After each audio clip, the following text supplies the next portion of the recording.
Bien amigos, tal y como habíamos anunciado, nos place recibir al director general de presupuesto, José Rijo Presbot. Muy buenos días, José. Muy buenos días, don Uchi. Eddie, un gran placer compartir con ustedes, como siempre, a sus órdenes. Bueno, comencemos inmediatamente con el presupuesto complementario. Menos ingresos, se cae el turismo, las remesas se han portado más o menos, pero no es lo mismo tampoco. Y mientras tanto más gasto, la pandemia, los programas sociales. Tú, además de economía, sabes prestidigitación. Bueno, don Uchi, Eddie y el país, definitivamente la situación no es nada agradable para crear un ambiente amplio como pretendíamos, porque lo que hemos encontrado es una realidad muy dura. La conocíamos, sabíamos ya que desde la modificación del presupuesto que se hizo en junio no se reunían las condiciones para finalizar el año, que ahí había una sobreestimación de ingresos, que había una subvaluación de gasto y que necesariamente para finalizar el año había que hacer otra reforma a la ley de presupuesto. Por eso es que se proyecta ahora mismo una caída de 63 mil millones de pesos con relación a lo que se había presupuestado en junio, ¿no? Porque no aceptaron las críticas para adecuar el presupuesto desde ese momento. Y por otro lado, ha habido que hacer un incremento de 122 mil millones de pesos de gastos que no fueron incluidos. Y estos gastos provienen fundamentalmente de el quédate en casa, FASE y PATI, que el gobierno pasado solamente lo contempló hasta junio, ¿no? Dejando para que las nuevas autoridades cumplieran hasta diciembre, y eso implica este incremento enorme que hay que hacer de los gastos porque no se contemplaron. Y eso necesariamente tiene que mantenerse. Entonces ahí, con 63 mil millones de pesos menos y 122 mil millones de pesos de incremento de gasto que tenemos que hacer, estamos hablando de un incremento del déficit de 185 mil millones de pesos para terminar con una proyección para terminar en estos momentos de 419 mil millones de pesos. Eso es el 9.3% del Producto Interno Bruto, lo cual obliga entonces a tener que buscar más financiamiento para poder cubrir eso, con el agravante de que además de estos gastos, el gobierno pasado, del 31 al 14 de agosto pasado, pagó 20.916 millones de pesos que no estaban contemplados dentro del presupuesto. Entre ellos, unos 11.700 millones de aquellos famosos hormigón asfáltico caliente que se denunciara en el año pasado y que la directora de compra pasada justificó de que no se habían cumplido las normas.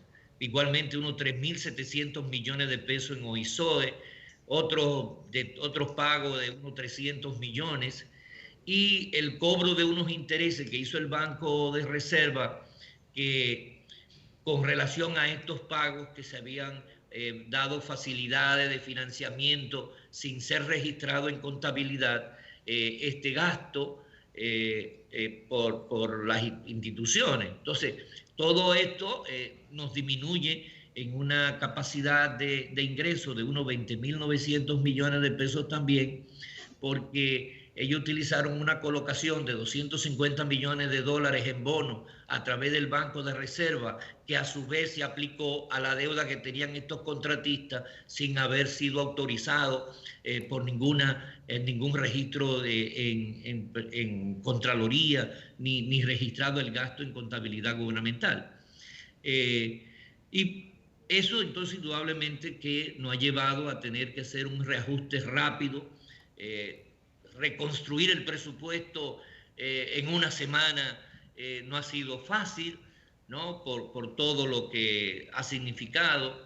El Quédate en Casa nos lleva 47.000 millones de pesos, FASA y PATI 42.000 millones de pesos.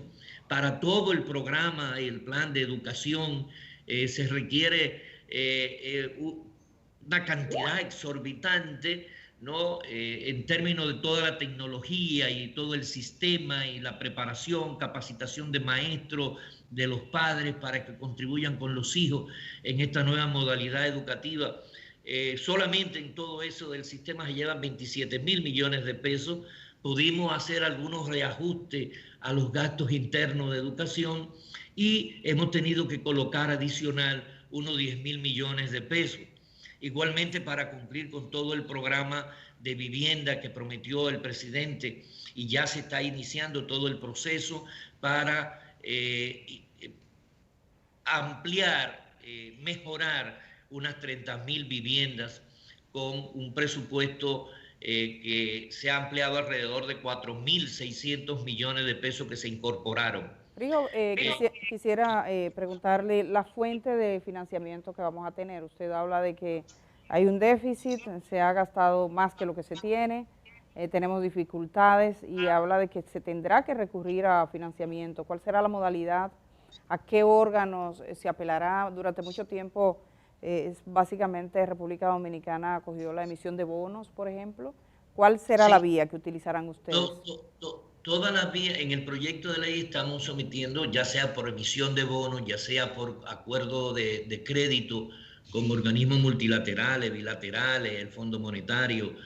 Tenemos que acudir a todo. Es decir, es una situación nunca visto en el mundo, más de 90 países decreciendo en la economía, todo nuestro sustento de turismo, zona franca, en el piso.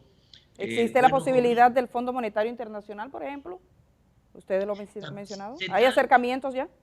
Sí, ha habido acercamientos desde el primer momento con todos los organismos, tanto multilaterales, con el BID, Banco Mundial, la Agencia Internacional Francesa, en fin, con bancos, buscando alternativas de financiamiento, con la dificultad de que estamos en el mes de septiembre y que por eso estamos apurando necesariamente la ley que modifica el presupuesto para ir rápidamente a los mercados internacionales, porque ustedes saben que hay elecciones en noviembre en los Estados Unidos y esto tenemos que llegar antes, inmediatamente se apruebe la ley. Pero es bueno significar que no como nosotros queríamos, porque hemos encontrado un amarre tan grande de publicidad, de combustible, con contratos fijos, ¿no?, que estamos revisando. Pero a pesar de eso pudimos, por ejemplo, a publicidad y viático le quitamos unos 1.400 millones de pesos, para compra de vehículos unos 1.000 vehículos y equipos de oficina, unos 1.300 millones de pesos.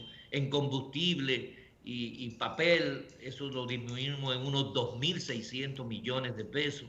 Otras transferencias corrientes, más de casi 3.000 millones de pesos que pudimos disminuir. Y hacer una serie de transformaciones a lo interno de cada institución para que sigan operando en sus gastos operativos, pero disminuyendo todos los gastos que no son prioritarios y reorientar entonces toda esta economía interna para poder tener pruebas diagnósticas. Por ejemplo, ahí se está programando una inversión de 6.000 millones de pesos para compra de pruebas COVID-19, unos 2.000 millones de pesos para incorporar los 2 millones de dominicanos al SENASA, que no estaban siendo subsidiados, unos 2.000 millones de pesos para el salario e incentivo a profesionales de la salud, igualmente habilitación de centros hospitalarios, hemos dispuesto más de 1.200 millones de pesos,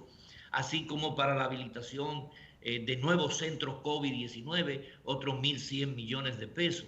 Y adicional, todo esto nos lleva unos 100 millones de pesos para el Laboratorio Nacional de Filló, que tiene que ser mejorado para poder atender.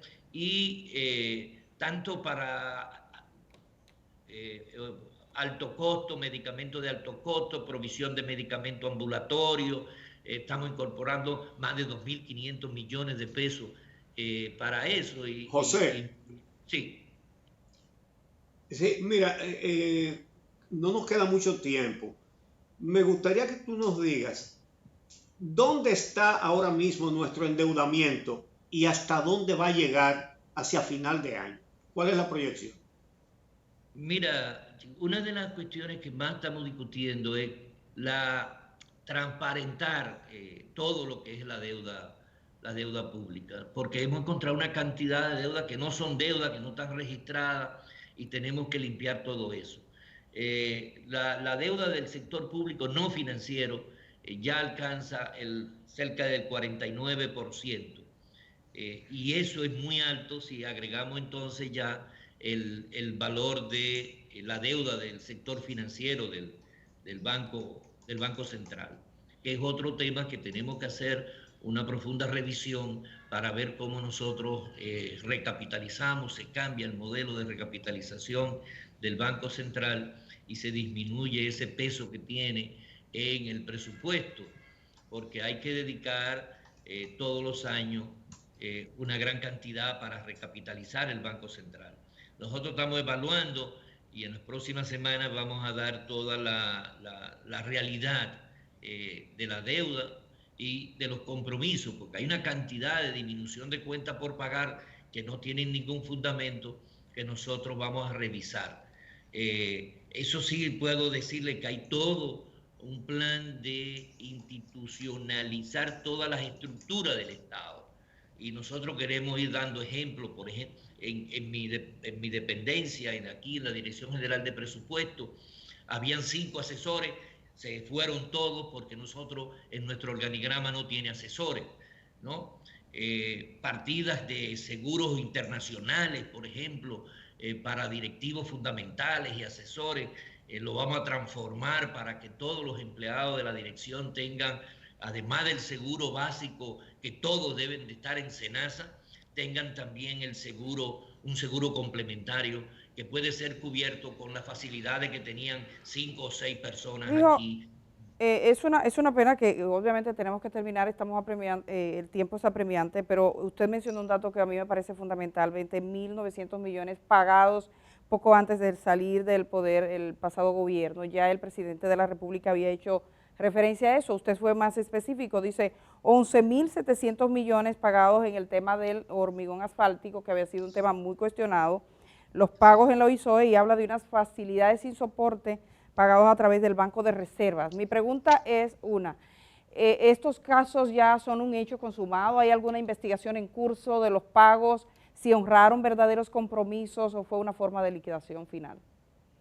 Así es, se está haciendo toda la documentación, se va a tener disponible y se va a poner, ya le hicimos una primera exposición a la